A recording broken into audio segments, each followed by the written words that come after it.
Good morning. नमस्कार विद्यार्थी मित्रांनो. मी श्री दिनकर टेकनर तुमच्या वर्गाला इंग्रजी विषयाचं अध्यापन करण्यासाठी यावर्षी मी असणार आहे. इतर विषयांप्रमाणेच इंग्रजी विषयही तितकाच महत्त्वाचा आहे. यावर्षी कोरोना कालावधीमुळे आपल्या कॉलेजचं प्रत्यक्ष वर्गातील अध्यापन सुरू झालं नाही, म्हणून आपण पुन्हा ऑनलाईनच सुरू करत आहोत. जरी आपण ऑनलाईन एकमेकापासून दूर असू आणि ऑनलाईन अभ्यास करत असू तरीसुद्धा आपण जवळच आहोत असं समजून तुम्ही ह्या विषयाचा अभ्यास करायचा आहे. आणि वर्गात जसं शिकवलं जाईल त्याच पद्धतीने ऑनलाईनसुद्धा शिकवलं जाणार आहे. आपण इंग्रजी विषय समजून घेण्यासाठी प्रथम पुस्तक बघूया. बघा, हे युवक भारती स्टँडर्ड 12 हे पुस्तक आहे. अत्यंत सोपं, सहज समजायला आणि छोटंसं हे पुस्तक आहे. आपल्या पुस्तकाचं नाव आहे इंग्लिश युवक भारती कंपल्सरी इंग्लिश स्टँडर्ड 12. या पुस्तकामध्ये टोटल 4 सेक्शन्स आपल्याला वर्षभर अभ्यासायचे आहेत. पहिला सेक्शन आहे सेक्शन 1 प्रोज, दुसरा सेक्शन 2 पोएट्री, तिसरा रायटिंग स्किल, चौथा सेक्शन आहे जानर. इथं प्रिंट मिस्टेक आहे या माझ्या पुस्तकामध्ये. इथं जानर नॉव्हेल आहे. तर आपण पहिल्या सेक्शनमध्ये सगळा हा प्रोज सेक्शन आहे. या प्रोज सेक्शनमध्ये टोटल 8 टॉपिक्स आहेत. 1.1 an astrologer's day written by R.K. Narayan. R.K. Narayan या गाजलेल्या भारतीय लेखकाने इंग्लिशमधून अन ॲस्ट्रॉलॉजर्स डे ही कथा लिहिलेली आहे. याच्यामध्ये जरी हा प्रोज सेक्शन असेल तर ह्या प्रोज सेक्शनमध्ये काही धडे आहेत आणि काही म्हणजे गद्य आहेत आणि काही स्टोरीज आहेत, कथा पण आहेत. तर पहिलीच ही अन ॲस्ट्रॉलॉजर्स डे ही स्टोरी आहे. अत्यंत सोपी, सहज समजेल अशी ही स्टोरी आहे. प्रत्यक्ष अध्यापन सुरू होईल तेव्हा आपण ती कथा शिकू.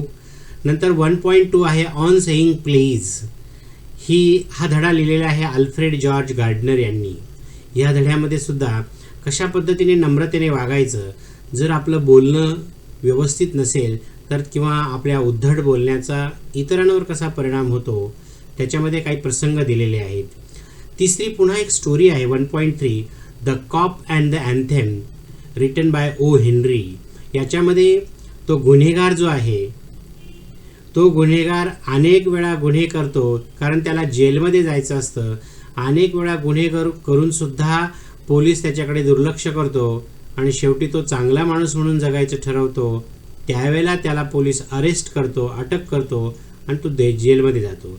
प्रत्यक्ष कथा आपण बघूया तेव्हा ती समजेल. नंतर 1.4 आहे बिग डाटा बिग इन्साइट्स. इंटरनेटबद्दल माहिती देणारा हा धडा आहे. नंतर 1.5 जे आहे द न्यू ड्रेस, एका कादंबरीतून हा भाग घेतलेला आहे. The new dress, Virginia Woolf या गाजलेल्या लेखिकेने ही स्टोरी लिहिलेली आहे, कादंबरी लिहिली आणि त्या कादंबरीतला हा भाग आहे. नंतर इंटू द वाईल्ड हा लेसन आहे किरण पुरंदरे यांनी लिहिलेला. व्हाय वी ट्रॅव्हल 1.7 प्रवासाचं महत्त्व, आपण कशासाठी प्रवास करतो ते महत्त्व सांगणारा हा लेसन आहे. आणि शेवटचं 1.8 हा voyaging towards excellence written by Achyut Godbole. अत्यंत प्रेरणादायी. लेखकाने त्याचं स्वतःचं इंग्रजी कसं सुधारलं, कशा पद्धतीने त्याची प्रगती होत गेली, प्रत्येक वर्गात तो टॉपर कसा राहिला, हा प्रेरणा देणारा, आपल्याला मोटिवेट करणारा धडा आहे. सेक्शन 2 मध्ये poetry section, there are 8 poems. Total 8 कविता आहेत. काही भारतीय कवी यांच्या कविता आहेत आणि काही परदेशी आहेत. तर पहिलीच कविता आहे song of the open road written by Walt Whitman. अत्यंत सुंदर कविता आहे, जीवनाचं गीत आहे. नंतर दुसरी आहे इंडियन विवर्स, या भारतीय कवयित्री सरोजिनी नायडू यांनी लिहिलेली कविता. तिसरी एक प्रकारचं पोवाड्याच्या स्वरूपात लिहिलेली, म्हणजे पोवाडाच आहे तो, ते बॅलड आहे, ते the Inchcape rock Robert Southey यांनी लिहिलेलं अत्यंत सुंदर कविता. थोडीशी मोठी आहे पण समजायला एकदम सोपी आहे, चित्ररूपाने दिलेली आहे. नंतर 2.4 have you earn your tomorrow written by Edgar guest. तुम्ही तुमचा उद्याचा मिळवला आहे का, कमावला आहे का, याचं महत्त्व सांगण्याची, म्हणजे उद्या तुमचा चांगला जावा यासाठी असं जर तुम्हाला वाटत असेल तर आजचा तुमचा दिवस चांगला गेला पाहिजे, तुमचं कार्य आज चांगलं असलं पाहिजे असं महत्त्व सांगणारा. नंतर 2.5 जो आहे फादर रिटर्निंग होम. भारतीय कवी दिलीप चित्रे, मराठी कवी आहे, इंग्लिशमधून लिहिलेली कविता फादर रिटर्निंग होम. नंतर 2.6 आहे मनी. जीवनामध्ये खरंच पैसा किती महत्त्वाचा असतो, पैसा आपण कमवायचा का, पैशाने सुख मिळतं का, पैसा असेल तर काय होतं आणि माणसाकडे पैसा नसेल तर काय होतं, हे सांगणारी ही कविता आहे. ती कविता लिहिली आहे विल्यम एच डेव्हिस यांनी. नंतर 2.7 आहे अत्यंत सुंदर, एका सुंदर स्त्रीचं वर्णन करणारी ही कविता आहे she walks in beauty written by George Gordon Byron. आणि 2.5 पुन्हा जंगलाचं गावाचं महत्त्व सांगणारी ही कविता, त्याच्यात वर्णन आलेलं आहे small towns and rivers written by Mamang Dai. नंतर सेक्शन 3 मध्ये आपण पाहणार आहोत काही रायटिंग स्किल्स. 6 रायटिंग स्किल्स आहेत. समरी कशी लिहायची, सारांश कसा लिहायचा, प्रत्यक्ष आपण शिकणार आहोत परीक्षेला, त्याच्यावरती प्रत्येक टॉपिकवरती प्रश्न असणार म्हणून समरी रायटिंग आहे. नंतर 3.2 मध्ये माइंड मॅपिंग म्हणजे काय, कशा पद्धतीने मनाचा मॅप काढायचा. Do schools really kill creativity हा एक छोटासा टॉपिक आहे, त्या टॉपिकमधून माइंड मॅपिंग कसं करायचं ते आपण शिकणार आहोत. नंतर 3.3 आहे नोट मेकिंग. नोट मेकिंग आणि नोट टेकिंग काय असतं, नोट्स कशा बनवायच्या, शॉर्टमध्ये कसं बनवायचं त्याच्याबद्दलची माहिती आहे. नंतर स्टेटमेंट ऑफ पर्पज 3.4 ते आपण बघणार आहोत. 3.5 मध्ये ड्राफ्टिंग व्हर्च्युअल मेसेज. आपण जो एकमेकाला मेसेज पाठवतो मोबाईलवरती, व्हॉट्सॲपवरती, तो व्हर्च्युअल मेसेज असतो, आभासी मेसेज असतो.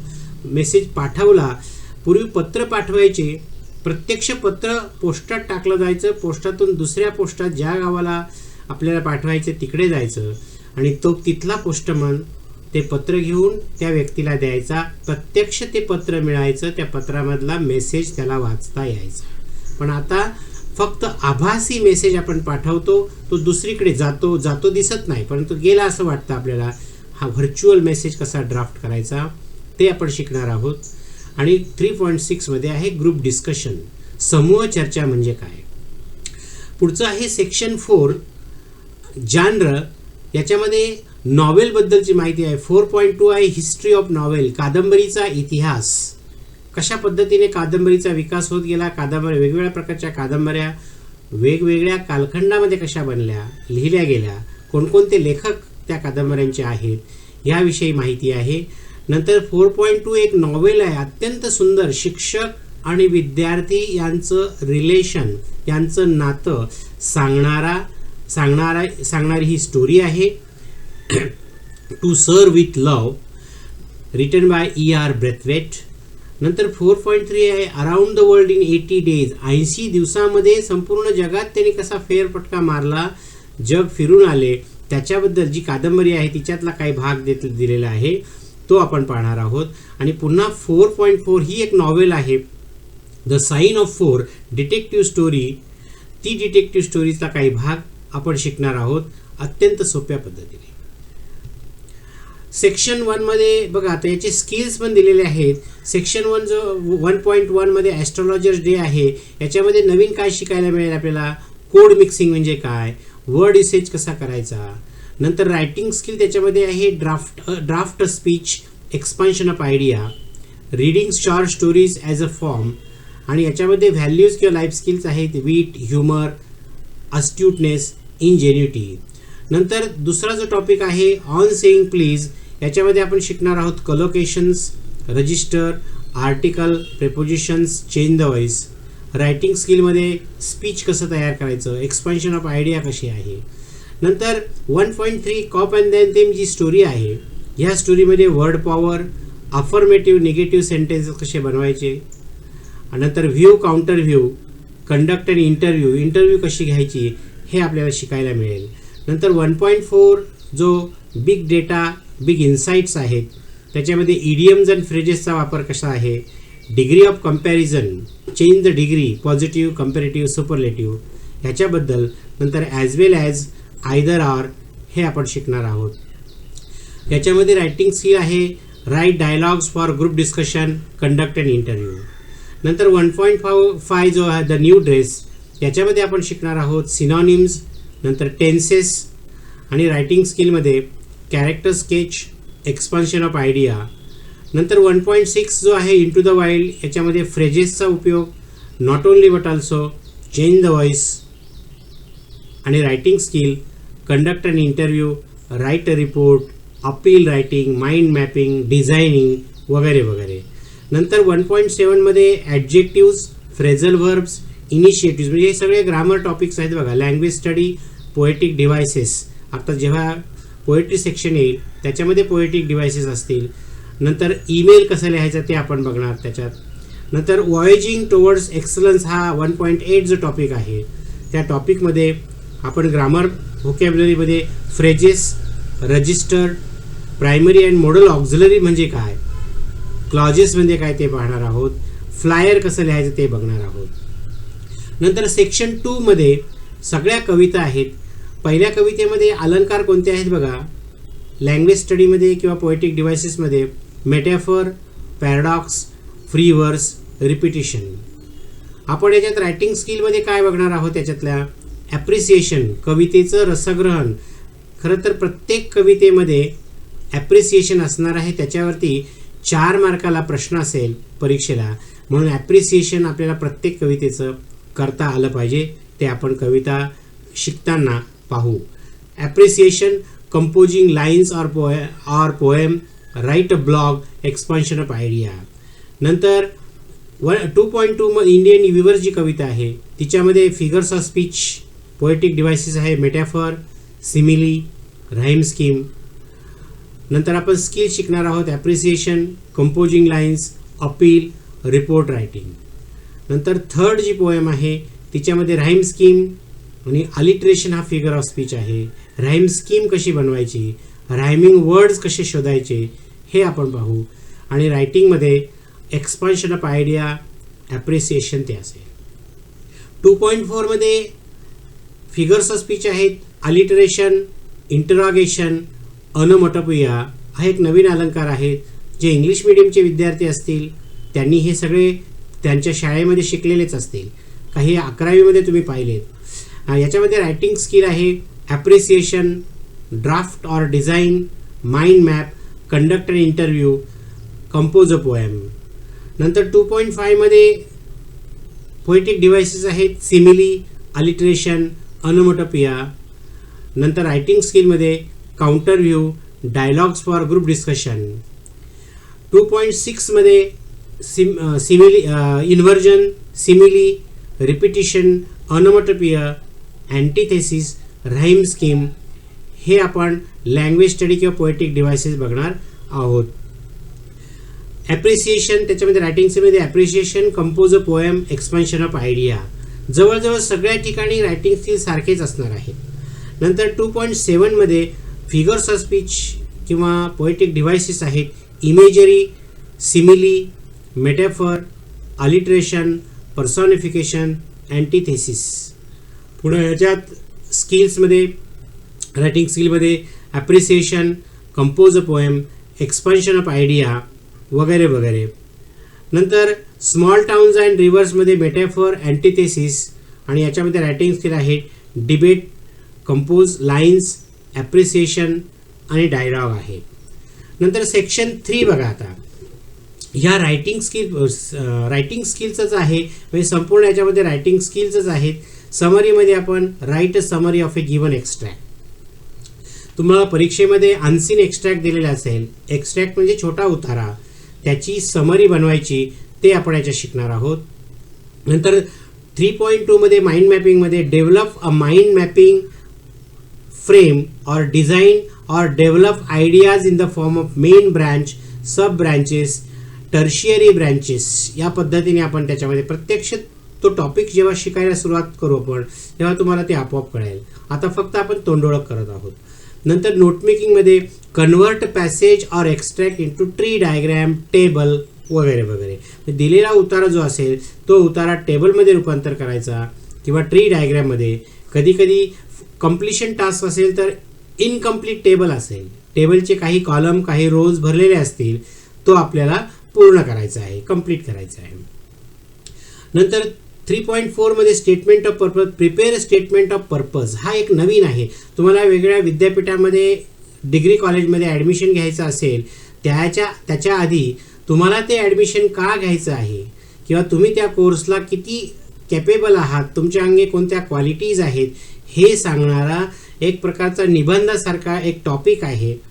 तो स्टेटमेंट ऑफ पर्पज. तुमचा हेतू काय आहे तिथं ॲडमिशन घेण्यासाठी, तो कोर्स सिलेक्ट करण्यासाठी हे सांगणारा हा टॉपिक आहे. आपल्याला तो बनवायचा आहे, परीक्षेला त्याच्यावर प्रश्न येईल.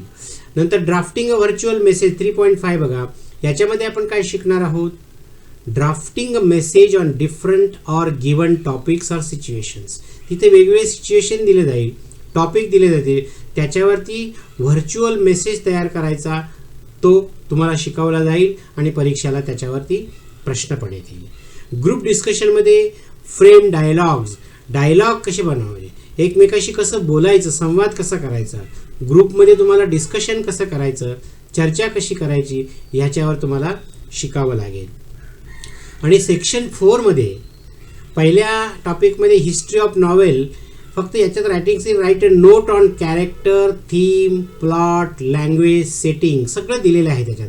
त्याच्यावरती नोट लिहायची आहे, ती 2 मार्काला साठी येईल. आणि सेकंड स्टोरी जी आहे 4.2 टू सर्व विथ लव, ही नॉवेल आहे.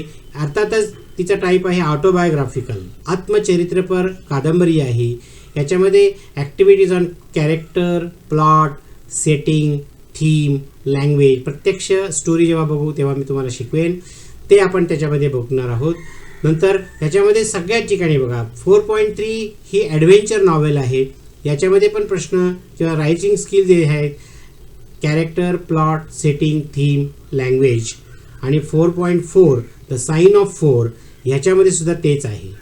फक्त 4.1 हा जनरल टॉपिक आहे, कादंबरीचा इतिहास सांगणारा. 4.2 ही नॉवेल आहे ऑटोबायोग्राफिकल. 4.3 ही नॉवेल आहे ॲडव्हेंचर, साहस कथा, धाडस कथा. आणि 4.4 ही मिस्ट्री किंवा सस्पेन्स नॉवेल आहे. अशा पद्धतीने आपण हे संपूर्ण पुस्तक अभ्यासणार आहोत.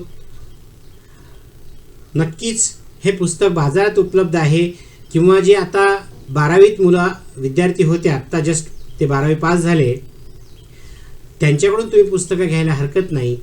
किंवा बाजारामध्ये हे पुस्तक विकत घ्या. त्याची किंमत मला वाटतं 104 रुपये मागच्या वर्षी होती. आत्ता किंमत वाढली असेल तर माहीत नाही, कदाचित वाढली असेल किंवा तेवढीच असेल. तर तुम्ही अशा पद्धतीने हे पुस्तक आपण वर्षभर अभ्यासणार आहोत. लवकरात लवकर पुस्तक विकत घ्या. आणि आता लवकरच याच्या पुढचं लेक्चर आपण प्रत्यक्ष अध्यापनाला सुरुवात करणार आहोत. तोपर्यंत धन्यवाद. Have a nice day.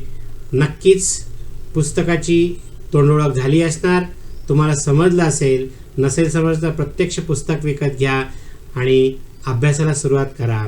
मित्रांनो, इथून पुढे मी रोज नवनवीन व्हिडिओ नवीन टॉपिकवर पाठवत जाईन. तुम्हाला एकच करायचं आहे, प्रत्येक व्हिडिओ हेडफोन कानामध्ये घालून प्रत्येक व्हिडिओ पाहायचा आहे, समजून घ्यायचा आहे. अशी कल्पना करा की सर आपल्या समोरच बसलेले आहेत वर्गामध्ये, आपणही वर्गातच शिकत आहोत आणि प्रत्येक धडा व्यवस्थित समजून घ्या. अर्थातच हे सगळे व्हिडिओ मी यूट्यूबवर टाकलेले आहेत. यूट्यूब प्रायव्हेट चॅनल माझा आहे. यूट्यूबची लिंक तुम्हाला पाठवत जाईल, तुम्ही ती सेव्ह करून ठेवा. कधी तुमच्याकडून डिलीट झाली तर मी पुन्हा पाठवेन. तुम्ही मला रिक्वेस्ट केली पर्सनली तर माझ्या नंबरवर तुम्ही कॉल करायचा, मेसेज पाठवायचा, मी तुम्हाला ती लिंक पुन्हा पाठवेन. आणि तुम्हाला वर्षभर कधीही त्याचा अभ्यास, कोणत्याही धड्याचा केव्हाही अभ्यास करता येईल. इथून पुढे जोपर्यंत कोरोना कालावधी चालू आहे जोपर्यंत ऑनलाईन क्लासेस चालू आहेत तोपर्यंत असंच आपण अध्यापन करणार आहोत. नक्कीच तुम्हाला याचा फायदा होईल. तोपर्यंत धन्यवाद. थांबूया आपण इथे.